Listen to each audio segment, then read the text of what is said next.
إن الحمد لله نحمده ونستعينه ونستغفره ونؤمن به ونتوكل عليه ونعوذ بالله من شرور أنفسنا ومن سيئات أعمالنا من يهده الله فلا مضل له ومن يضلل فلا هادي له وأشهد أن لا إله إلا الله وحده لا شريك له وأشهد أن محمدا عبده ورسوله أما بعد اللهم صل على محمد وعلى آل محمد كما صليت على إبراهيم وعلى آل إبراهيم إنك حميد مجيد اللهم بارك على محمد وعلى آل محمد كما باركت على إبراهيم وعلى آل إبراهيم إنك حميد مجيد قال الله تعالى في محكم تنزيله العظيم والفرقان المجيد أعوذ بالله من الشيطان الرجيم بسم الله الرحمن الرحيم يا أيها الناس اتقوا ربكم الذي خلقكم من نفس واحدة وخلق منها زوجها وبث منهما رجالا كثيرا ونساء واتقوا الله الذي تساءلون به والأرحام إن الله كان عليكم رقيبا وقال أيضا يا أيها الذين آمنوا اتقوا الله حق تقاته ولا تموتن إلا وأنتم مسلمون يا أيها الذين آمنوا اتقوا الله وقولوا قولا سديدا يصلح لكم أعمالكم ويغفر لكم ذنوبكم ومن يطع الله ورسوله فقد فاز فوزا عظيما قال نبينا صلى الله عليه وسلم قل آمنت بالله ثم استقم وقال أيضا صلى الله عليه وسلم إن أصدق الحديث كتاب الله وخير الهدي هدي محمد صلى الله عليه وسلم وشر الأمور محدثاتها وكل محدثة بدعة وكل بدعة ضلالة وكل ضلالة في النار أوصيكم وإياي أولا بتقوى الله அளவற்ற அருளாளனும் நிகரற்ற அன்புடையவனுமாகிய அல்லாஹுவின் பெயர் போற்றி ஆரம்பம் செய்கிறேன். சாந்தியும் சமாதானமும் கருணையும் நம் உயிரினும் மேலான ரசூலுல்லாஹி ஸல்லல்லாஹு அலைஹி வஸல்லம் அவர்கள் மீது ஏற்பட வேண்டும். இன்னும் அவர்களை அப்படியே பின்பற்றி வாழ்ந்த சஹாபாக்கள், தாபீன்கள், தபவு தாபீன்கள், இன்னும் மார்க்கத்துடைய உண்மையான கொள்கைகளை மக்கள் மத்தியிலே சொல்வதற்காக அன்றிலிருந்து இன்று வரை பாடுபட்டு கொண்டிருக்கிற அத்தனை அறிஞர் பெருமக்கள் மீதும் ஜும்மாவுடைய முக்கியத்துவத்தை முழுமையாக தெரிந்து கொண்டு இமாம் மிம்பர் மீது ஏறுவதற்கு முன்பாகவே வந்து அமர்ந்து 2 ரக்காத் தொழுதுவிட்டு இங்கே பேசுகிற அல்லாஹ்வுடைய கட்டளையையும் ரசூலுல்லாஹி ஸல்லல்லாஹு அலைஹி வஸல்லம் அவர்களுடைய வழிமுறையையும் பின்பற்றுவதற்காக காத்திருக்கக்கூடிய நம் அனைவர் மீதும் அல்லாஹ்வுடைய வற்றா பெருங்கருணை என்றென்றும் நின்று நிலவ வேண்டும். கண்ணியமிக்க எல்லாம் வல்ல அல்லாஹ் சுப்ஹானஹு வ தஆலாவின் நல்லடியார்களே, சகோதரர்களே, சகோதரிகளே, அல்லாஹ்வுடைய கிருபையால் வல்ல ரஹ்மான் நமக்கு மீண்டும் ஒரு வாய்ப்பை தந்திருக்கிறான். அது என்ன வாய்ப்பு என்றால், இந்த ஜும்மா என்ற இந்த அருள்கொடை உலகத்தில் அவனால் படைக்கப்பட்ட பல பேர்களுக்கு கிடைப்பதில்லை. நம்மை போன்ற சில பேர்களுக்கு மாத்திரம் அல்லாஹ் கொடுத்து இந்த ஜும்மாவில் சொல்லப்படுகிற விஷயங்களை காது கொடுத்து கேட்டு அந்த விஷயங்கள் நம்மிடத்தில் இருக்குமானால் அதற்காக அல்ஹம்துலில்லாஹ் என்று அதிகமாக சொல்லிக்கொண்டு அந்த அடிப்படையிலே மௌத்து வரை வாழ்வதற்காக நாம் எல்லாம் துவா செய்து கொள்ள வேண்டும். ஒரு வகையான அருட்கொடை இது. இன்னொரு வகையான அருட்கொடை இங்கே பேசப்படுகிற விஷயங்கள் நம்முடைய வாழ்நாளில் இல்லை என்று சொன்னால் என்ன அல்லாஹ் இப்படி சொல்லுகிறான், ரசூல் ஸல்லல்லாஹு அலைஹி வஸல்லம் இப்படி சொல்லியிருக்கிறார்கள், நம்முடைய வாழ்நாளில் இல்லையே என்று ஒரு கவலைப்பட்டு ஏற்கனவே அந்த விஷயங்கள் நம்முடைய வாழ்நாளில் இல்லாமல் இருந்ததற்காக அல்லாஹ்விடத்தில் பாவ மன்னிப்பு தேடிக்கொண்டு அந்த விஷயங்கள் மீண்டும் நம்மிடத்தில் வருவதற்காக ஒரு நியத்தை வைத்துக்கொண்டு தொழுதுவிட்டு துவா செய்து கொண்டு வெளியே செல்ல வேண்டும். அதுதான் இந்த ஜும்மாவை முழுமையாக பயன்படுத்தியதற்கான அர்த்தமாக இருக்கும்.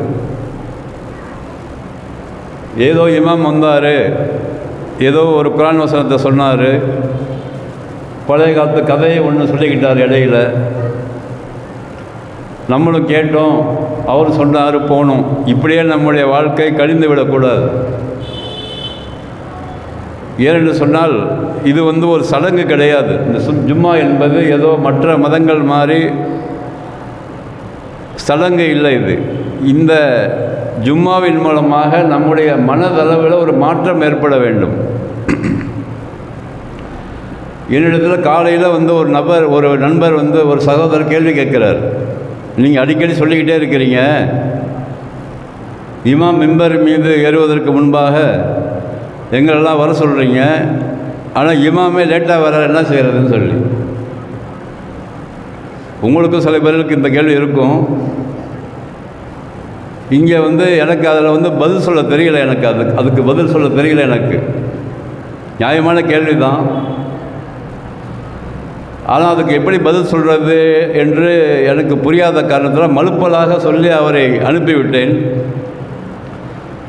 அப்புறமா வீட்டில் போய் தான் யோசித்தேன், இதற்கெல்லாம் காரணம் என்ன என்று யோசிக்கும் பொழுது அல்லாஹ் குர்ஆனில் கேட்குறான், லிம தக்கூலூன மாலா தஃபலூன்.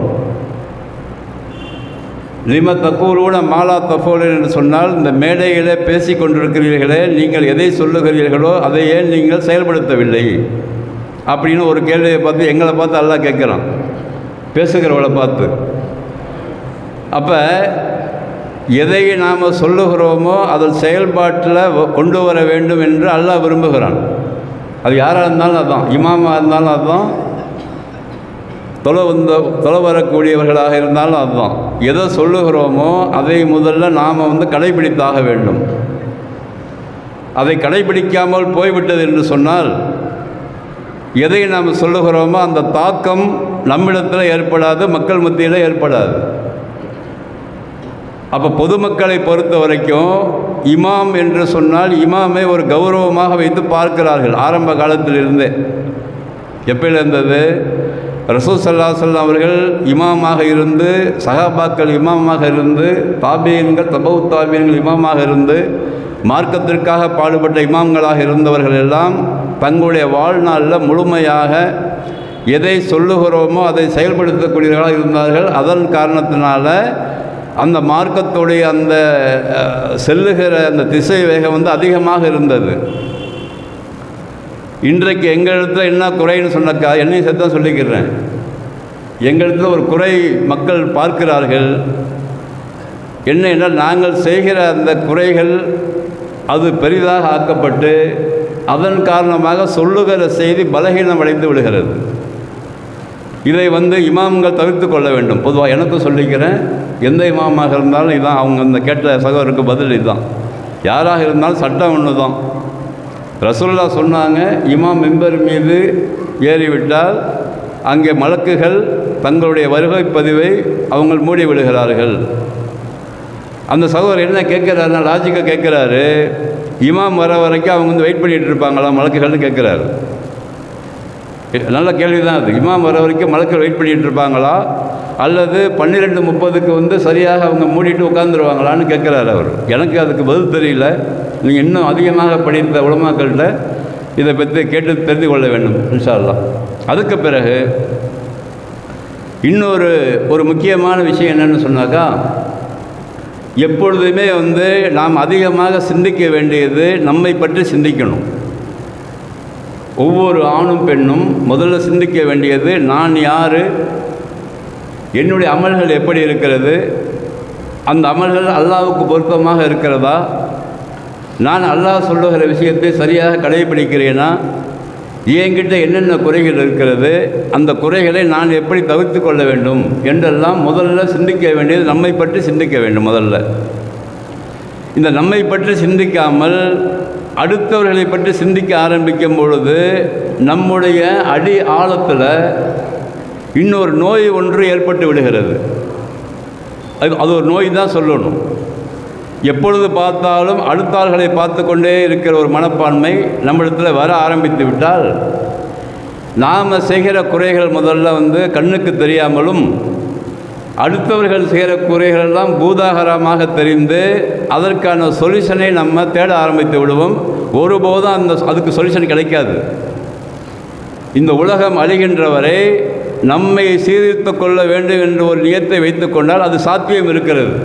இப்போ நான் நினைக்கிறேன் மனசில், இப்போ எப்படி தலைமையில் இருக்கும்போது நினைக்கிறேன், நான் என்னென்ன பாவம் செஞ்சேன் என்னுடைய வாழ்நாளில், நான் யாருக்கு துரோகம் செஞ்சுருக்கிறேன், என்னுடைய கடமைகள்லாம் நான் சரியாக நிறைவேற்றுகிறேனா, அந்த கடமைகள் ஏதாவது குறை இருக்கிறதா, அந்த கடமைகளுக்கு தோதுவாக என்னுடைய வாழ்க்கை இருக்கிறதா, என் நடைமுறைகள் இருக்கிறதா, டெய்லி நான் என்னென்ன தப்பு செய்கிறேன், நான் சரியாக தான் இருக்கிறேனா, நான் அந்த தொழுவதற்கு தகுந்த மாதிரி என்னுடைய நடைமுறைகள் இருக்கிறதா, என்னுடைய வியாபாரம் எப்படி இருக்கிறது, கொடுக்கல் வாங்கல் எப்படி இருக்கிறது, இதற்கெல்லாம் மனமுரண்டாக இருக்கிறதா, சரியாக இருக்கிறதா என்று என்னை பற்றி நான் சிந்தித்து பார்த்து விட்டேன் என்று சொன்னால் அதுக்கு ஒரு ரிசல்ட் கிடைச்சிடும் எப்பொழுதுமே. அதே மாதிரி தான் ஒவ்வொரு ஆணும் பெண்ணும் தங்களை குறித்து சிந்திக்க ஆரம்பித்து விட்டால் அதுக்கு ஆன்சர் கிடைச்சிடும் உடனே. ஏன்னா அந்த ஆன்சர் பொய் சொல்லாத ஆன்சராக இருக்கும். நஃப்ஸின் வமா சவ்வாக அல்லாஹ் பதிவு செய்கிறான். நீ உள்ளத்துள்ள கேட்டு பாரு, அது ஒருபோதும் பொய் சொல்லாது. ஏனென்று சொன்னால் அதை பொய் சொல்லாதவாறு நாம் படைத்திருக்கிறோம் என்று அல்லாஹ் பதிவு செய்கிறான். இந்த கேரக்டர் நம்மள்கிட்ட வந்துருச்சுனாக்கா இது அல்லாஹ்வுடைய கிஃப்ட். அது மிகச்சிறந்த கிஃப்ட். என்னது? என்னை குறித்து மாத்திரம் நான் சிந்தித்து அதற்கு பிறகு அதற்கு தோதுவாக என்னுடைய குடும்பத்தில் உள்ள மனைவி பிள்ளைகள் என்னால் முடிந்தவரை அவர்களை சீர்திருத்த பார்க்கிறது. ஒரு சின்ன ஒர்க்கு பண்ணலாம். அதில் நம்ம இந்த ஒர்க்கு ரொம்ப ஈஸியான ஒர்க்கு தான். ஆனால் இந்த ஒர்க்கை நம்ம பெரும்பாலும் நானும் செயல்படுத்துவதில்லை, நீங்களும் செயல்படுத்துவதில்லை பெரும்பாலும். இல்லை மாஷா அல்லாஹ், சில பேர்களை தவிர. அதனால தான் அந்த ஊரை திருத்தப் போகிறேன் என்று நாம் கிளம்புகிறோம். ஊரில் நடக்கிற விஷயங்கள் எல்லாம் குறித்து நம்ம பெருசாக நினச்சிட்டு இருக்கிறோம். அதற்கு பிறகு அதை நம்மால் சரி கட்ட முடியாது என்ற நினைப்பு வரும் பொழுது நமக்குள்ளே ஒரு சலைவு ஏற்பட்டு விடுகிறது. அதில் என்ன மார்க்கத்தை போய் மிக்ஸ் பண்ணுற ஒரு சூழ்நிலை ஏற்பட்டு விடுகிறது. இதனால் நல்லா கூர்ந்து கவனிக்கணும். நான் பேசும்போது சில விஷயங்கள் உங்களுக்கு புரியாமல் கூட இருக்கும். ஆனால் புரியத்துக்கு முயற்சி பண்ணுங்கள். ஒரு ஊருன்னு எடுத்துக்கிட்டாக்க, ஒரு நாடுன்னு எடுத்துக்கொண்டாக்கா, ஒரு குடும்பம்னு எடுத்துக்கொண்டாக்கா, எதை வேணாலும் எடுத்து பாருங்கள். ஒரு குடும்பமாக இருக்கட்டும். நான் என்ன நினைப்பேன், முதல்ல குடும்பத்தில் என் மனைவியை பற்றி நான் எப்பயுமே கொஞ்சம் குறைவாக தான் நினச்சிட்டு இருப்பேன் மனசில். எப்பயுமே எல்லாருக்கும் உள்ள பண்பு தான் அது. நான் கரெக்டாக இருக்கிறேன், அவள் சொன்ன பேச்சு கேட்க மாட்டேங்கிறா. நான் கரெக்டாக இருக்கிறேன், என் பிள்ளைங்க சொன்ன பேச்சு கேட்க மாட்டேங்குது. அப்போ அவங்க குழந்தை அவங்க என்ன நினைப்பாங்க, மனைவி என்ன நினைப்பாங்க, நான் சரியாக இருக்கிறேன், ஹஸ்பண்டு ஒழுங்காக இருக்க மாட்டேங்கிறாரு, சின்ன விஷயத்துக்கெல்லாம் கோவப்படுறாரு. பிள்ளைங்க என்ன நினைப்பாங்க, அத்தா இந்த கால சூழ்நிலைக்கு தகுந்த மாதிரி அவர் இருக்க மாட்டேங்கிறாரு. அவர் பழங்காலத்தில் 50 வருஷத்துக்கு முன்னாடி உள்ளதான் சொல்லிக்கிட்டே இருக்கிறாரு. ஆரம்பித்தாலே அவர் அந்த காலத்தில் நடந்து போன ஸ்கூலுக்கு அப்படியா இப்படியான்னு அவர் கதையை ஆரம்பிச்சிடுறாரு. இப்போ நாங்கள் வாழ்றது 2026 டீனேஜ். நாங்கள் 20K கிட்ஸு, ஏதோ ஒரு கிட்ஸு 2K 2K தெரியல. அப்படி இருக்கும்போது இந்த அத்தா அம்மா எனக்கு தகுந்த மாதிரி சரிப்பட்டு வர மாட்டேங்கிறாங்க. இப்படி என்னென்னா ஒருவர் மற்றவரை தங்களுக்கு தோதுவாக இல்லை என்ற காரணத்தினால குடும்பத்துக்குள்ளே நம்ம குறை சொல்லிட்டு தானே இருக்கிறோம். ஆனாலும் வாழுகிறோம், ஆனாலும் வேலைக்கு போகிறோம், சம்பாதிக்கிறோம், மனைவிக்கு கொடுக்குறோம், பிள்ளைகளை ஸ்கூலுக்கு அனுப்புகிறோம், நடந்துக்கிட்டு தான் இருக்குது. இதே பாலிசியை தான் நாம் சுற்றுப்புறத்துலேயும் கவனம் எடுத்துக்கணும். சுற்றுப்புறத்தில் கூட நம்ம கவனம் எடுக்கிறது இப்படி தான் இருக்கும். இது இப்படித்தான் இருப்பார்கள், இப்படித்தான் செருக்கு வைப்பார்கள், இப்படித்தான் இணை வைக்கிற கொள்கை இருக்கும், இப்படித்தான் தர்காவுக்கு போவாங்க, இப்படித்தான் பஜனை பாடுவாங்க பள்ளிவாசலில், இப்படித்தான் உலமாக்கள்னு சொல்லுவாங்க. இப்படி தான் மாற்றமாக சொல்லுவாங்க. இவங்க ஒரு மாதிரி சொல்லுவாங்க, அவங்க ஒரு மாதிரி சொல்லுவாங்க. அவங்களும் அதிசை காமிப்பாங்க, இவங்களும் அதிசை காமிப்பாங்க. பேச்சு திறமையால் சில பேர்கள் அவங்களுடைய வாயை அடைப்பார்கள். பேச்சு திறமை இல்லை என்று சொன்னால் அடங்கி போய் விடுவார்கள். இப்படித்தான் இந்த இந்த உலகத்தில் எந்த ஊராக இருந்தாலும் ஒன்று நடக்கும், ஒன்று நடக்காது. பல பேர்கள் நல்லவர்களாக இருப்பார்கள், சில பேர்கள் கெட்டவர்களாக இருப்பார்கள். எல்லா விஷயங்களும் எல்லா ஊர்லையும் இருக்கும். அப்படி நடக்கும் போதெல்லாம் உள்ளத்துக்குள்ளே நமக்கு இப்போதைக்கு அதிகாரம் இல்லாத காரணத்தினால நமக்குள்ள ஒரு கவலை ஏற்படும். முதல்ல அது யாருக்கு கவலை ஏற்படும்னு சொன்னாக்கா, இப்போ அல்லாவுக்கு மாற்றமாக ஒரு விஷயம் நம்ம ஊரில் நடக்குது அப்படின்னு வச்சுக்கலாம். ஒரு பேச்சுக்கு, எல்லாம் பேச்சுக்கு தான், நீங்கள் கற்பனை பண்ணக்கூடாது. நான் பேசும்போது எல்லாம் சொல்கிறது ஒரு பேச்சுக்கு சொல்கிறேன். நான் அல்லாவுக்கு மாற்றமாக ஒரு விஷயம் நடக்குதுன்னு சொன்னாக்கா, இதில் இந்த அல்லாவுக்கு மாற்றமான விஷயங்களில் கலந்து கொள்ளுபவர்கள் யாருன்னு பார்த்தாக்கா, யாரையெல்லாம் கண்ணியமாக நாம் நினச்சிட்ருக்கிறோமோ அவங்கெல்லாம் கலந்து கொள்கிறாங்க. இமாம் ஒரு கண்ணியமான மனிதர், ஒரு சமுதாய தலைவர் ஒரு கண்ணியமான மக்கள் நினைக்கிறாங்க, ஒரு பொறுப்பில் இருக்கிறார்கள். அவர்கள் கலந்து கொள்ளும் பொழுது பொதுமக்கள் என்ன நினைப்பாங்க, இமாமே கலந்துக்கிறாரு, நம்ம போனால் என்ன? சமுதாய தலைவரே கலந்துக்கிறாரு, நம்ம போனால் என்ன? இப்படி அவங்க யாரை கண்ணியமாக நினைக்கிறாங்களோ, யார் உயர்வாக வைத்திருக்கிறார்களோ, இவர்கள் சரியாகத்தான் நமக்கு மார்க்கத்தை சொல்லிக் கொடுப்பார்கள் என்று நம்புகிறார்களோ, அவர்களெல்லாம் அந்த தவறான காரியத்தில் போய் கலந்து கொள்ளும் பொழுது மக்கள் மத்தியில் என்ன ஆகுன்னு சொன்னாக்கா, அது தவறே இல்லை என்கிற மாதிரி ஒரு கொள்கை பரவ ஆரம்பிச்சிடும். ஆனால் சில பேர்களுக்கு மாத்திரம் கவலை வந்துடும். என்னென்னா, யார் கவலை வரும்னு சொன்னாக்கா, யாருடைய உள்ளத்தில் அங்கே நடக்கிற விஷயங்கள் எல்லாம் மார்க்கத்துக்கு முரணாக இருக்கிறது என்று யார் நினைக்கிறாங்கல்ல, அவங்களுக்கு சின்னதாக ஒரு கவலை வரும். என்னடா அல்லாஹ்வுக்கு சுப்ஹானஹு வ தஆலா அழகிய முறையில் இந்த மார்க்கத்தை கொடுத்துருக்குறோம், சரியாக வழிமுறைகளை தெளிவாக ரசூல் ஸல்லல்லாஹு அலைஹி வஸல்லம் அவர்கள் சொல்லிட்டு போயிருக்கிறாங்க. அந்த வழிமுறை மீறப்படுகிற இடங்களுடைய சபைகளை பார்த்தாங்கன்னாக்கா, யார் கௌரவமாக மதிக்கப்படுகிறாரோ அவங்க போய் உட்கார்ந்துருக்கிறாங்க. இப்போ நம்ம என்ன செய்கிறது? நம்ம ஒன்றுமே செய்ய முடியாத, இப்போ என்ன செய்கிறதுன்னு ஒரு தாக்கம் வரும் அவங்களுக்கு. யாருக்கு? யார் அல்லாஹ்வுடைய அந்த கட்டளையை சரியாக புரிந்து கொண்டார்களோ, யார் ரசூலுல்லாஹ்வுடைய வழிமுறையை சரியாக புரிந்து கொண்டார்களோ, அதை தங்களுடைய வாழ்நாளில் நடைமுறைப்படுத்த வேண்டும் என்று யார் விரும்புகிறார்களோ அவங்க உள்ளத்தில் இந்த கவலை வரும். கவலை வந்த பிறகு என்ன செய்கிறது? இப்போ அதிகாரம் இருக்காது. அந்த கவலைப்படுற ஆளுகளுக்கு, பெரும்பாலும் கவலைப்படுற ஆளுங்களுக்கு அதிகாரம் இருக்காது, பிரபல்யமாக இருக்க மாட்டாங்க. அவங்க பாட்டுக்கு வருவாங்க, அவங்க பாட்டுக்கு தொழுவாங்க, அவங்க பாட்டுக்கு போயிட்டே இருப்பாங்க, அவங்க வேலையை பார்ப்பாங்க. யாருக்கும் அவங்களுக்கு எங்கே இருக்கிறாங்கன்னே தெரியாது அவங்களுக்கு. அப்படி வச்சுங்களேன். இப்போ என்ன செய்கிறது அவங்க அப்படின்னு சொன்னாக்கா, அதைத்தான் ரசூல் ஸல்லல்லாஹு அலைஹி வஸல்லம் சொல்லிக் கொடுக்குறாங்க. யாருக்கெல்லாம் மார்க்கத்துக்கு முரணான காரியங்கள் கண்ணில் படுகிறதோ, இப்படியே ஹதீஸ் இருக்குது, மன் ரா மின்கும் முன்கரன், மார்க்கத்துக்கு முரணாக வெறுக்கத்தக்க காரியங்கள் உங்களுடைய கண்ணில் படும் பொழுது என்ன செய்யணும்? அதை அப்படின்னு சொன்னாக்கா, அவர்கள் தங்கள் கையால் தடுக்க வேண்டும். ஃபல் யுகையிர் பியதிஹி, அவர்கள் கையால் தடுக்க வேண்டும். ஃபஇல்லம் யஸ்ததி, அதற்கு அவர்களுக்கு சாத்தியம் இல்லை என்று சொன்னால் பி லிசானிஹி, அவருடைய வாயால் தடுக்க வேண்டும். ஃபஇல்லம் யஸ்ததி, அதுவும் அவருக்கு முடியலன்னு சொன்னாக்கா வபி கல்பிஹி, அவர் தன்னுடைய இதயத்தால் வெறுத்து ஒதுங்கி விட வேண்டும். ذَلِكَ أَضْعَفُ الْإِيمَانِ, இதுதான் அந்த நம்பிக்கையிலேயே ஆக கடைசி தரம் அப்படிங்கிறாங்க. ஆக கடைசி தரம் இதுதான். எது? கையால் தடுக்கிறதும் ஆக கடைசி தரும், வாயால் பேசுகிறதும் கடைசி தரும், மனசால் நினச்சி ஒதுங்கிறதும் கடைசி தரும். சில பேர் இந்த ஹதீஸை படித்தபடி என்ன அர்த்தம் வச்சுருக்காங்கன்னு சொன்னாக்கா, இந்த கடைசியாக மனசில் நினச்சிட்டு ஒதுங்குறோமில்ல, அதுதான் கடைசி தரம். இல்லை, மொத்தம் சேர்த்து சொல்கிறாங்க சொல்லலாம். கையால் தடுக்கிறது கூட கடைசி தரம் தான், வாயால் பேசி சொல்கிறது கூட கடைசி தரம் தான். ஆனால் இதுக்கெல்லாம் சாத்தியம் இல்லாத பட்சத்தில் மனசால் நினச்சி அதிலிருந்து ஒதுங்கி வாழ்வதற்கான ஒரு நியத்தை நாமெல்லாம் வைத்துக்கொள்ள வேண்டும். இவர்கள் தான் இது மாதிரி காசு இருக்குங்கிற திமிரில் ஆட்டம் போடுறாங்க. மார்க்கத்தை சொல்ல வேண்டிய அறிஞர் பெருமக்கள் என்று சொல்லுபவர்கள், உலமாக்கள் என்று சொல்லுபவர்கள் அங்கே போய் உட்கார்ந்துருக்காங்க. இதை நம்ம நினச்சிக்கணும், இதெல்லாம் வெளியே சொல்லக்கூடாது. இது வந்து வெளியே சொல்லாமல் நம்ம நினச்சிக்கணும். இதெல்லாம் எப்படி நான் சொல்கிற மாதிரி நினச்சிக்கணும். மார்க்கத்தை சொல்ல வேண்டிய ஆலிம்கள் போய் உட்காந்துருக்கிறாங்க. சமுதாயத்தை காப்பாற்ற போகிறோன்னு சொல்கிற சமுதாய தலைவர்கள் போய் உட்காந்துருக்கிறாங்க. அதுக்கு பிறகு எதெல்லாம் மார்க்கத்துக்கு முரணாக இருக்கிறதோ அதெல்லாம் நடைமுறைப்படுத்தப்படுகிறது. இப்போ நான் என்ன செய்கிறதுன்னு சொன்னாங்க, நான் எதாவது ஒதுங்கிக்குவேன். இப்படி நம்ம நினச்சிக்கணும். வெளியே மூச்சு விட்டுறக்கூடாது. ஏன் மூச்சு விட்டுறக்கூடாதுன்னு சொன்னாக்கா, நம்ம சொல்கிறது ஒன்றா இருக்கும், அவங்க நினைக்கிறது வேறு ஒன்றா இருக்கும். அதனால் அல்லாஹ்வையும் தூதரையும் முழுமையாக நம்பி இருக்கிற நாம், அல்லாஹுடைய கட்டளையையும் ரசூலுடைய வழிமுறையையும் பின்பற்றுவதற்காக நியத்து வைத்திருக்கிற நாம், அதுக்கு மாற்றமாக நடைபெறுகிற எந்த விஷயமாக இருந்தாலும் முதல்ல மனதால் வெறுத்தாக வேண்டும். மனதால் வெறுக்கிறது என்பது பல படித்தரங்களை கொண்டது.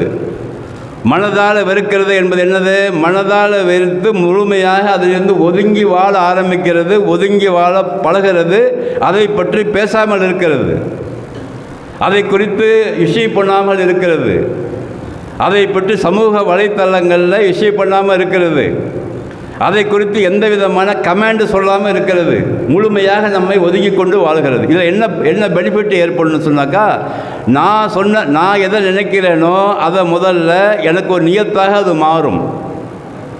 அல்லாஹ் என்னுடைய உள்ளத்தை பார்த்துருவான். ஓஹோ, இந்த நம்முடைய அடியான் இது போன்ற காரியங்கள் நடக்கும்போது அங்கே செல்லக்கூடாது என்று நினைத்து வைத்திருக்கிறான். அப்போ அவனும் அவனுடைய குடும்பமும் அவனுடைய பிள்ளைகளும் அது போன்ற நிகழ்ச்சிகளை ஒருபோதும் நடத்தவே மாட்டார்கள். அல்லாஹ் உறுதி கொடுக்குறான். சொந்தமாக சொல்ல எல்லாம் யார் ஒருவர் அல்லாஹ்வுடைய கட்டளையை நான் பின்பற்றப் போகிறேன், தூதருடைய வழிமுறையை பின்பற்றப் போகிறேன் என்று உறுதியாக உள்ளத்தில் நினைக்கிறார்களோ, செயல்பாடுலாம் அடுத்தது, நினைக்கிறார்களோ, ஒருபோதும் அவர்களை அல்லாஹ்வுக்கு சுமந்தால வழிகேட்டில் விடமாட்டான். நல்லா மைண்டில் பதிவு பண்ணிக்கிங்க. அந்த கூட்டம் வேண்டுமானால் குறைவாக இருக்கலாம், இது போன்று நினைப்பவர்கள் வேண்டுமானால் குறைவாக இருக்கலாம். ஆனால் அது ப்ராப்ளம் கிடையாது நம்மளுக்கு சமுதாயத்துக்கு. கூட்டம் கூடுகிற இடமெல்லாம் சூப்பர் இடம்னு நினச்சிடாதீங்க. கூட்டம் இல்லாத இடங்களெல்லாம் சரியில்லை என்று நினைத்து விடாதீர்கள். அல்லாஹ்விற்கு இந்த ஊருக்கு ஒரு ஆள் போதும். அல்லாஹ்வுடைய மார்க்கத்தை சரியாக பின்பற்றுகிற ஒரு ஆளை கொண்டு அல்லாஹ்வுக்கு சுப்ஹானஹு வ தஆலா உலகம் அழிகின்ற வரை வருகின்ற சந்ததிகளை கொண்டு வருவான். அல்லாஹ்வால் முடியாது. அல்லாஹ் பல இடங்களில் பதிவு செய்கிறான். இதை ரசூலை பார்த்து அல்லாஹ் சொல்லுகிறான், இன் துத்தியு அக்ஸரமன் ஃபில் ஆர்த் யுதில்லூக அன் சபீலில்லாஹ். நபியே, உங்களுக்கு ஏற்கனவே உங்களுக்கு ஒன்றும் தெரியாமல் இருந்தீங்க, நான் தான் இந்த சத்தியத்தை உங்களுக்கு கொடுத்துருக்கிறேன். இந்த சத்தியத்திலிருந்து யாருமே வரலன்னு கவலைப்பட்டுறாதீங்க. யாருமே வரலன்னு கவலைப்பட்டு மூலையில் போய் ஒதுங்கி உட்காந்துடாதீங்க. உனக்கு அந்த மூலையில் ஒதுங்கி போய் உட்காராம உன்னுடைய உள்ளத்தில் பெரும்பாலான மனிதர்கள் எல்லாம் பின்பற்றுறாங்க, நானும் அங்கே போகிறேன்னு போயிடாத. அப்படி போயினாக்கா யுதில்லூக சபீலில்லாஹ், உன்னை அவர்கள் எல்லாம் ஒன்று கூடி உன்னை அல்லாஹ்வின் பாதையிலிருந்து மாற்றி விடுவார்கள். ஜாக்கிரதையாக இருந்துக்க. சூப்பராக இருக்குதுங்களா? ரசூல் ஸல்லல்லாஹு அலைஹி வஸல்லம் அவர்களுக்கு அல்லாஹ் சொன்ன அறிவுரை சூப்பராக இருக்கா இல்லையா? பெரும்பாலான மனிதர்கள் போய்கொண்டே இருக்கிறார்கள், பெரும்பாலான மனிதர்கள் ஆதரவு தருகிறார்கள், பெரும்பாலான மனிதர்கள் போய்கொண்டே இருக்கிறார்கள், சமுதாய தலைவர்கள் வருகிறார்கள், ஆலிம்கள் போகிறார்கள், உலமாக்கள் போகிறார்கள். அதெல்லாம் நம்மளுக்கு கணக்கு கிடையாது. இது தப்பா ரைட்டா, இதுதான் கணக்கு நம்மளுக்கு. நம்ம நினைக்க வேண்டியது இது ரைட்டா தப்பா, இது மார்க்கத்துக்கு புறம்பாக இருக்குதா சரியாக இருக்குதா. மார்க்கத்துக்கு புறம்பாக இருக்கிற சபைகளில் எப்படி நாம் போய் கலந்து கொள்ள முடியும் என்று நம்முடைய மனதோடு பேசிக்கொண்டே இருக்க வேண்டும். அப்பொழுது ஒரு விடை கிடைக்கும். நாம் இதில் ஒழுங்காக இருந்து கொள்ளணும். இவங்க இப்படித்தான் இருப்பாங்க, இவங்க போட்ட புரோகிராமு வேறு, இவங்க நினச்சிட்டு இருக்கிற வாழ்க்கை முறை வேறு, இவர்கள் இந்த உலகத்தை பற்றி நம்புகிற விஷயங்கள் வேறு, இவர்கள் தங்கள் பொருளாதாரம் கையில் இருப்பதாக நினைத்து கொண்டு எண்ணிக்கொண்டே இருக்கிறார்கள் என்று அல்லாஹ் பதிவு செய்கிறான். அல்லது ஜம மாலன், இவர்கள் பொருளாதாரத்தை சேர்த்து கொண்டு கூட்டாக வைத்து கொண்டுகிறார்கள். அத்ததஹு, அதை எண்ணிக்கொண்டே இருக்கிறார்கள், கவுண்ட் பண்ணுறாங்கன்னு அர்த்தம். அதுக்கு அல்லாஹ் தெளிவாக பதிவு செய்கிறார். இது போன்று மார்க்கத்துக்கு முரணாக செய்கிற எந்த காரியத்தை யார் செய்தாலும் அவர்கள் குவாலிட்டியை நீங்கள் பார்த்தீங்கன்னா, ஒன்று அவங்கள்ட்ட பொருளாதாரம் தலைக்கு மேலே இருக்கும், கற்றுக்கணுங்காமல் இருக்கும். அந்த பொருளாதாரத்தை ஒரு வழியில் வளர்த்து கொண்டே இருப்பார்கள். அதற்கு பிறகு அதை கவுண்ட் பண்ணி கொண்டே இருப்பார். இப்படியே வசனம் இருக்குது. அல்லது ஜம மாலஹு அத்ததஹு, குர்ஆன் வசனம் இது. அதை எண்ணிக்கொண்டே இருப்பார்கள். அப்போ நினைப்பாங்களாம், அந்த பொருளாதாரம் இருக்குல்ல, அது அகலதகு, அவரை அந்த பொருளாதாரம் நிரந்தரமாக இந்த உலகத்தில் நம்மை ஆக்கி வைத்து விடும். இந்த பொருளாதாரத்தை கொண்டு இந்த உலகத்தில் நல்ல பதவியில் இருந்து விடலாம். இந்த பொருளாதாரத்தை கொண்டு இந்த உலகம் மெச்சுகிற மாதிரி வாழ்ந்து விடலாம். இந்த பொருளாதாரம் தான் எல்லாத்தையும் தீர்மானிக்கிறது என்று இவர்கள் நினைப்பார்கள். அல்லாஹ் பதிவு செய்கிறான் இதெல்லாம். அது மாதிரி உள்ள கேரக்டர் உள்ளவங்க தான் பெரும்பாலுமே மார்க்கத்துக்கு முரணாக நடப்பவர்களை நம்ம உலகம் முழுவதும் பார்க்குறோம். இன்றைக்கு பார்க்குறோமே இல்லையா? யாருக்கிட்ட பொருளாதாரம் தலைக்கு மிஞ்சி இருக்கிறதோ, யாருக்கிட்டெல்லாம் பொருளாதாரம் மிதமிஞ்சி இருக்கிறதோ, அவர்கள் தான் இந்த ஆட்டம் போடுகிற சூழ்நிலையை பார்க்குறோமா இல்லையா? அந்த ஆட்டம் போடுகிற கூட்டத்தோடு அந்த காற்று கூட நம் மீது படாதவாறு பார்த்து கொள்ள வேண்டும். அந்த அந்த அந்த ஏர் கூட அடிச்சிடக்கூடாது நம்ம மேலே. அந்த அளவுக்கு ஒதுங்கி வாழணும். ஒதுங்கி வாழ்ந்து இது மாதிரி அனாச்சாரமான இருக்கிற காரியங்களில் ஒருபோதும் நாம் கண்டிப்பாக கலந்து கொள்ளக்கூடாது. அப்படி கலந்து கொண்டால் என்ன என்ற ஒரு கேள்வி வருது இல்லையா? அதைத்தான் ரசூல் ஸல்லல்லாஹு அலைஹி வஸல்லம் சொல்கிறாங்க. பனி இஸ்ராயலை பார்த்தா சொல்கிறாங்க, அங்கே ஒரு சமுதாயம் இருந்தது. அங்கே நன்மையை ஏவி தீமையை தடுப்பதற்காக அல்லாஹ்வுக்கு வந்த சில பேர்களை தேர்ந்தெடுத்திருந்தான். கொஞ்ச காலம் அவங்க என்ன பண்ணாங்க, நன்மையை ஏவி தீமையை தடுத்தாங்க. ஆனால் கொஞ்ச காலம் போன பிறகு அவங்களுக்கு செலவடைஞ்சிட்டாங்க. யாருமே வரல நன்மையின் பக்கம், எல்லாமே தப்பு செஞ்சுக்கிட்டே இருக்கிறாங்க. இந்த நன்மையை ஏவுனாங்கல்ல, அவங்க என்ன பண்ணிட்டாங்க, ஆக என்னடா பிரயோஜனம் நம்மள இருக்குது, எவனுமே கேட்க மாட்டேங்கிறான், நம்ம அவங்களோட கொஞ்சம் விங்கலாயிடும்னு சொல்லி போனாங்களா. போன பிறகு 2 பேருடைய உள்ளத்தையும் நான் ஒன்றாக இணைத்து விட்டோம். இவங்க உள்ளத்தையும் அவங்க உள்ளத்தையும் ஒன்றாக இணைத்து விட்டோம். இதுதான் இந்த ஆலிம்கள் உள்ள போனது, வேற ஒன்றும் இல்லை. ஆலிம்கள் என்பதற்கான அர்த்தம் குர்ஆன் அல்லாஹ் பதிவு செய்கிறார். இன்னமா யக்ஷல்லாஹு மின் இபாதிகள் உலமா. உலமா என்று நீங்கள் சொல்கிறீங்கள, அந்த உலமா என்ற வார்த்தைக்கு அரபி இலக்கணப்படி உலமானா அதிகமாக அறிந்தவர்கள்னு அர்த்தம். இந்த உலமா என்ற வார்த்தை இருக்குல்ல, இது என்ன அர்த்தம் அரபியில்? அதிகமாக அறிந்தவர்கள். அதிகமாக அறிந்தவர்கள்னால் என்ன அர்த்தம்? அதிகமான அறிந்தவர்கள்னால் குர்ஆனை பற்றி அதிகமாக அறிந்தவர்கள், குர்ஆனை சரியாக படிக்க தெரிந்தவர்கள், குர்ஆனை சரியாக ஓதத் தெரிந்தவர்கள், குர்ஆனுக்கு சரியாக அர்த்தம் வைப்பவர்கள், யாருக்குமே இல்லாத திறமை பெற்றவர்கள், எங்கெல்லாம் அல்லாஹ் சொல்லியிருக்கிறானோ அதற்கெல்லாம் முழுமையாக கட்டுப்படுபவர்கள், எங்கெல்லாம் தூதரை பின்பற்ற சொல்லி அல்லாஹ் சொல்லியிருக்கிறானோ அங்கெல்லாம் பார்த்து பின்பற்றக்கூடியவர்கள் அப்படின்னு அர்த்தம் அந்த உலமாவுக்கு. அதை பற்றி சொல்ல அல்லாஹ் சொல்கிறான், இன்னமா யக்ஷல்லாஹு மின் இபாதிகள் உலமா. உலமான்னு நீங்கள் சொல்லாதீங்கப்பா. அல்லாஹ் சொல்கிற குர்ஆனில் எங்கேயுமே கிடையாது. யாரையுமே உலமான்னு சொல்கிறதுக்கு ஆதாரம் கிடையாது. நல்லா மைண்ட் பண்ணிக்கிங்க. யாராவது இந்த வீடியோவை பார்க்குற எந்த உலமாவாக இருந்தாலும் சரிதான், உலமாக்கள் என்று தங்களை சொல்லிக் கொள்வதற்கு குர்ஆனில் ஆதாரம் கிடையாது. இது மக்களாக சொல்கிறது உலமான்னு சொல்லி. அரபியை படித்து விட்டோம் என்று சொல்வதற்காக, 7 வருட காலங்கள் நாங்கள் ஓதி விட்டோம் என்பதற்காக உலமாக்கள் என்று நீங்களாக ஏற்படுத்தி கொண்ட செட்டப் அது. அல்லாஹ் சொல்கிற உலமாவே கிடையாது. அல்லாஹ் சொல்கிற உலமா யாருன்னு சொன்னாக்கா அது வெளியவே தெரியாதுங்கிற அல்லாஹ். எப்படி இருக்கு குர்ஆன் வசனம்? இன்னமா யக்ஷல்லாஹு மின் இபாதிகள் உலமா. நிச்சயமாக யாரெல்லாம் அல்லாஹ்வுக்கு அஞ்சி வாழ்கிறார்களோ அவர்கள் தான் அதிகம் அறிந்தவர்கள்னு அர்த்தம். அதுக்கு தமிழ் டிரான்ஸ்லேஷன் இது. யார் அல்லாஹ்வுக்கு அஞ்சுகிறார்களோ, யார் அல்லாஹ்வை நம்பி இந்த உலகத்தை சரியாக புரிந்து கொண்டு கபருடைய வாழ்க்கை இருக்கிறது என்று நம்பி அதுக்கு பிறகு அல்லாஹ் முன்னாடி போய் நிற்க போகிறோன்னு நம்பி யார் தங்கள் வாழ்க்கை அமைத்துக் கொள்கிறார்களோ அது யாராக வேண்டுமானாலும் இருக்கலாம். அது யாரும் கண்டுபிடிக்க முடியாது. அரபி படித்தவர்கள் உலமாக்கள் என்று இவர்கள் வைத்துக் கொண்டது அது. நான் ஓப்பனாக சொல்கிறேன், இன்றைக்கி டிக்ளேர் பண்ணுறேன். வேறு அரபி படித்தவர்கள், குர்ஆன் ஓத தெரிந்தவர்கள், அதாவது நல்ல கிராத்து ஓதுவர்கள், ஆலிம் உலமாக்கள்னு இவங்க வச்சுக்கிட்டது தான். வச்சுக்கிட்டா பிரச்சனை இல்லை, அதுக்கு தகுந்த மாதிரி இருக்கணுமில்ல. அதான் அதுக்கு ஆரம்பத்தில் நான் சொன்னேன். யார் சொல்லுகிறார்களோ, யார் நன்மையை ஏவுகிறார்களோ, தீமையை தடுக்கிறார்களோ அவர்கள் முதல் நடைமுறைப்படுத்தி விட்டால் கேட்கக்கூடியவர்கள் அந்த பொதுமக்கள் கொஞ்சமாவது திருந்துவதற்கான வாய்ப்பு இருக்கிறது. ஆனால் ஒரு பக்கம் நான் அல்லாவை பற்றி பேசுகிறேன், தூதரை பற்றி பேசுகிறேன், மறுமையை பற்றி என்று பேசுகிறேன் என்று சொல்லிவிட்டு உலக காரியங்களிலே முழுமையாக நீ கலந்து கொண்டு இருப்பார்கள் என்று சொன்னால் இது எங்கே போய் சொல்கிறது? இதெல்லாம் சொல்ல முடியாது, நினச்சிக்க வேண்டியதுதான். நான் நினச்சதை தான் உங்களுக்கு சொல்லிகிட்டு இருக்கேன். இப்போ நான் எதை நினச்சேனோ அதை அப்படியே சொல்லிகிட்டு இருக்கிறேன், இவ்வளோதான். அப்போ இவ்வளோ விஷயங்கள் குர்ஆனில் எங்கேருந்து கிடைக்கிறது நமக்கு? உலமாக்கள் என்று சொன்னால் உலமாக்களுக்கு தகுந்தவாறு முதல்ல நீங்கள் எல்லோரும் நடைமுறைப்படுத்த வேண்டும். நான் நடைமுறைப்படுத்த வேண்டும். நான் வந்து உலமான்னு சொல்லிக்கல, சொல்ல வேணாம், அது வேறு விஷயம். அப்போ உலமாக்கள்னு நீங்கள் சொல்கிறீங்கள, உலமாக்கள் சபைன்னு வச்சுருக்கீங்கள, உலக அளவில், இந்திய அளவில், தமிழக அளவில் இருக்குல்ல. அப்போ ஒரு வருஷத்துக்கு வந்து 1,00,000 உலமாக்கள் வெளியே வர்றாங்கல்ல, பட்டம் கொடுக்குறீங்களா, எங்கே அவங்கெல்லாம்? நான் சும்மா ஒரு கேள்வியை கேட்குறேன், உலமாக்கள் சபையை பார்த்து நான் ஒரு கேள்வி கேட்குறேன். இப்போ ஒரு வருஷத்துக்கு 1,00,000 உலமாக்கள் வெளியே வர்றாங்க. அதுக்கு ஒரு ஃபங்க்ஷன் வைக்கிறீங்க. அங்கேருந்து இன்னொரு ஊர்லேருந்து வந்து அந்த ஃபங்க்ஷனை வச்சு அவருக்கு ஒரு கையில் கொடுத்து ஃபோட்டோ எடுத்துக்கிறோம்ல. எங்கே அந்த உலமாக்கள் என்ன செய்கிறாங்க? அவங்க எங்கே நன்மை ஏவுகிறீர்கள், எங்கே தீமை தடுக்கிறீர்கள்? எல்லாருக்கும் பள்ளிவாசல் இருக்குதா? எல்லாருக்குமே பள்ளிவாசல் இமாம் பணி இருக்குதா? 1,00,000 பள்ளிவாசல் இருக்குதா இங்கே ஒரு வருஷத்துக்கும்?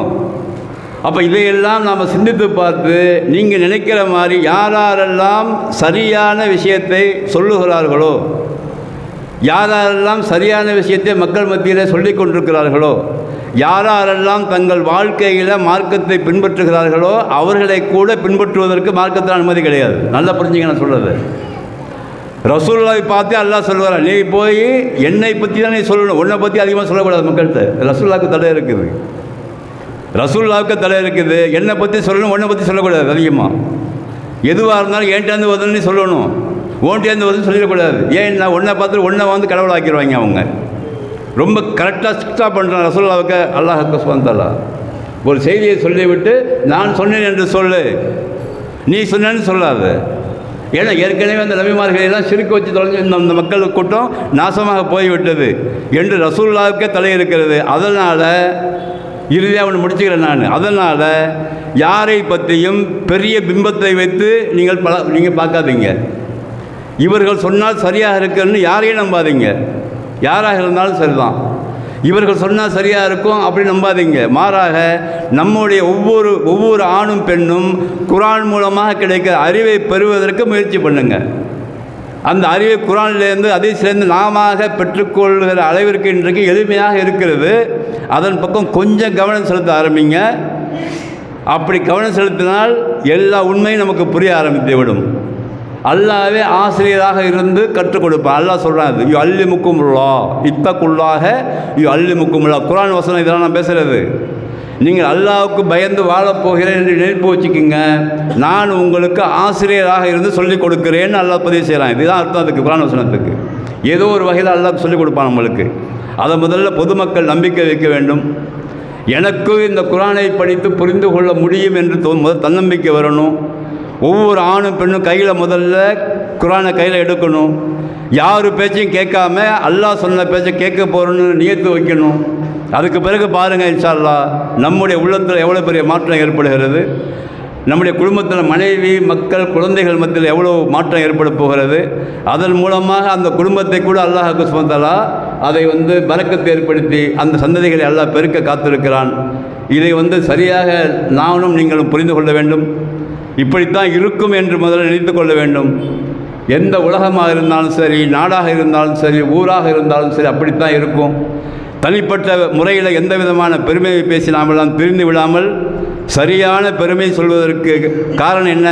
அல்லாஹ்வுடைய கட்டளையை நான் பின்பற்றுகிறேன், என் குடும்பத்தார்கள் பின்பற்றுகிறார்கள் என்று சொன்னால் அல்ஹம்துலில்லாஹ் என்று சொல்லி பெருமை பேசுவதற்கு ஒரு பாயிண்ட் இருக்குது. அங்கே மட்டும் அல்லாஹ்வுடைய கட்டளையை பின்பற்றுகிற உலமாக்கள் அதிகமாக எங்கள் ஊரில் இருக்கிறார்கள், அல்ஹம்துலில்லாஹ் சொல்ல முடியும்.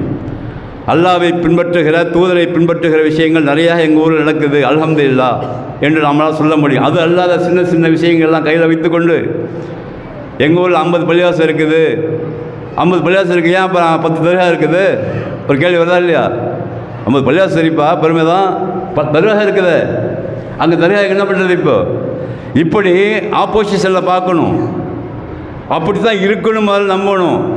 அதுதான் உண்மையும் கூட. அதனால் இருக்கிற காரியங்களை அப்படியே வைத்துக்கொண்டு மேனேஜ் பண்ணி நம்மை திருத்தி கொண்டே வாழுகிற வாழ்க்கை முறை நாம் அனைவரும் கற்றுக்கொள்ள வேண்டும். நம்மை திருத்துவதும் நம்முடைய குடும்பத்தை திருத்துவதும் நம்முடைய பிள்ளைகளை திருத்துவதுமே பெரிய பாடாக இருக்கிறது. மௌத்து வரைக்குமே இதுதான். நம்ம ஒன்று சொன்னால் இந்த பக்கம் அது ஓடும், இந்த பக்கம் இது ஓடும். அதெல்லாம் கண்ட்ரோல் பண்ணி கொடுக்கறதே பெரிய மேட்டாக இருக்குது. அதனால் இவைகளெல்லாம் சிந்தித்து பார்த்து இன்ஷா அல்லாஹ் குர்ஆன் மூலமாக கிடைக்கிற அறிவை பெற்றுக்கொண்டு மிகவும் அமைதியாக அதிகமாக பேசாமல் மண் சமத்த நஜா என்று சொன்னாங்களா ரசூலுல்லாஹ். யார் ஒரு அமைதியாக மௌனமாகி விட்டாரோ அவர் வெற்றி பெற்று விட்டார்னு சொன்னாங்களா ரசூலுல்லாஹ். அதை முதல்ல கடைபிடிக்கணும். நம்ம முதல்ல கருத்துகள் 1000 வரும், அதையெல்லாம் மைண்டில் போட்டு மெண்டு மெண்டு முழுங்கி விட வேண்டும். அதை முழுங்காமல் அதை பிரபலியப்படுத்தினால் நாமும் தீமைக்கு துணைப்பொருள்கள் ஆகிவிடும் என்ற ஒரு செய்தியை சொல்லிக் கொள்கிறேன். ஏற்கனவே நான் பேசிய விஷயங்கள் பல விஷயங்கள் உங்களுக்கு புரிஞ்சிருக்கும் அல்லது புரியாமல் இருக்கும். புரிந்தவர்கள் அதை சரியாக நடைமுறைப்படுத்த வேண்டும். அதற்கு அல்லாஹ் உதவி புரிய வேண்டும். எனக்கும் உங்களுக்கும் நான் சொன்னபடி நடைமுறைப்படுத்துவதற்கும் கேட்டபடி நீங்கள் நடைமுறைப்படுத்துவதற்கும் பல ரஹ்மான் நல்லொரு பாலிப்பானாக. வாஹிரு தாவானா அல்ஹம்துலில்லாஹி ரப்பில் ஆலமீன்.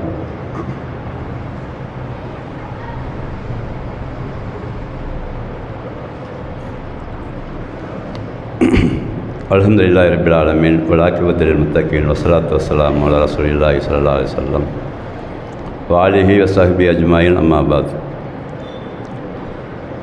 அன்பிற்கினிய சகோதர சகோதரிகளே, ரசூல் ஸல்லல்லாஹு அலைஹி வஸல்லம் துஆ செஞ்சாங்க.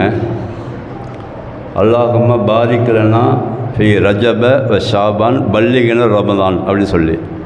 என்ன அர்த்தம் அதுக்குன்னு சொன்னாக்கா, யா அல்லாஹ், அதாவது 2 மாதத்துக்கு முன்னாடியே ரசூலுல்லாஹ் செஞ்ச துஆ இது. ஏல்லாம் எங்களுக்கு ரஜப் மாதத்திலும் ஷாபான் மாதத்திலும் பரக்கத் செய்யி இந்த ரமலான் மாதத்தை அடைகிற மாதிரி எங்களுக்கு தௌஃபீக் கொடுன்னு சொல்லி துவா செஞ்சுக்கிட்டே இருந்தாங்க ரசூல் ஸல்லல்லாஹு அலைஹி வஸல்லம். சஹீஹ் ஹதீஸில் இருக்குது. அதே மாதிரி நம்மளும் துவா செஞ்சுக்கிட்டு ஏற்கனவே. இப்போ ரொம்ப கிட்ட ரமலான் வந்துருச்சு அல்ஹம்துலில்லாஹ். அதனால் இன்னும் கொஞ்சம் நியத்தை அதிகமாக நாம் வைத்துக்கொண்டு ஏற்கனவே நாம் செய்த பாவங்களுக்காக மன்னிப்பு தேட வேண்டும் என்ற எண்ணத்தை மனதில் வைத்துக்கொண்டு நாம் செயல்பட வேண்டும். அது குறித்து இன்ஷா அல்லாஹ் நம்ம ரமலான் மாதம் முழுவதும் லுஹருக்கு பிறகு இன்ஷா அல்லாஹ் தினமும் குர்ஆன் வகுப்பு இருக்கிறது. அதிலும் கலந்து கொள்ள வேண்டும் நீங்கள் எல்லோரும் இன்ஷா அல்லாஹ். அதுக்கு பிறகு ஏற்கனவே நம்ம நோன்பாளிகளுக்காக கஞ்சி காய்ச்சுவதற்காக ஏற்பாடு உங்களுக்கு எல்லாம் அது பழைய செய்தி தான். அது மீண்டும் அதே 6000 ரூபாய் தான் அந்த நிர்வாகத்தர்கள் சொல்லியிருக்காங்க. போன வருஷம் அதே தான் இருந்தது. இருந்தாலும் விலைவாசி அதிகமாக விற்கிறது. ஒரு பக்கம் தங்கம் வெள்ளியும் ராக்கெட் வேகத்தில் போகுது. அந்த தங்க வியாபாரிகள்லாம் சந்தோஷம். இப்போ ரொம்ப மாஷா அல்லாஹ், அல்லாஹ் கபூலாகட்டும், பரக்கத் செய்யட்டும்.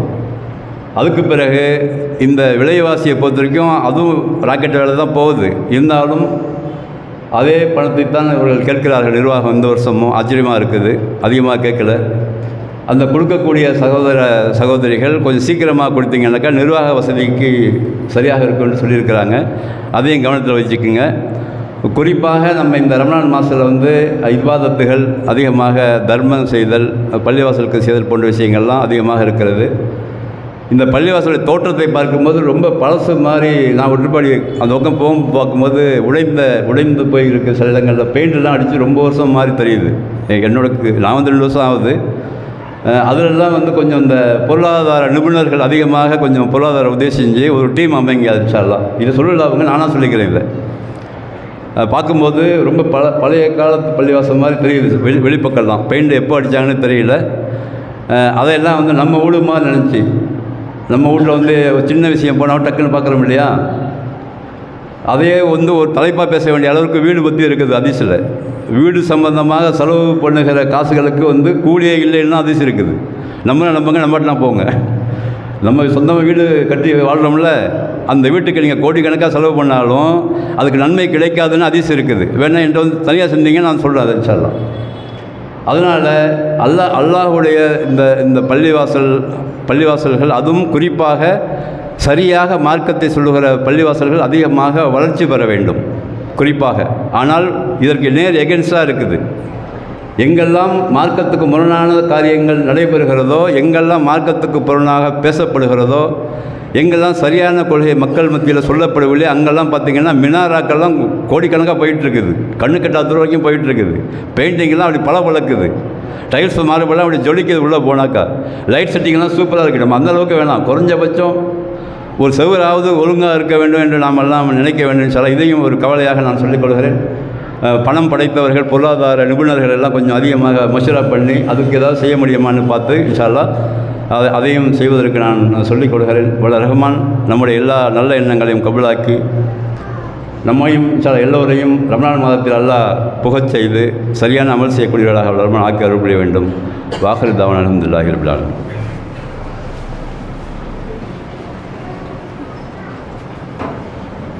அல்லாஹு அக்பர் அல்லாஹு அக்பர். அஷ்ஹது அன் லா இலாஹா இல்லல்லாஹ் அஷ்ஹது அன்ன முஹம்மதன்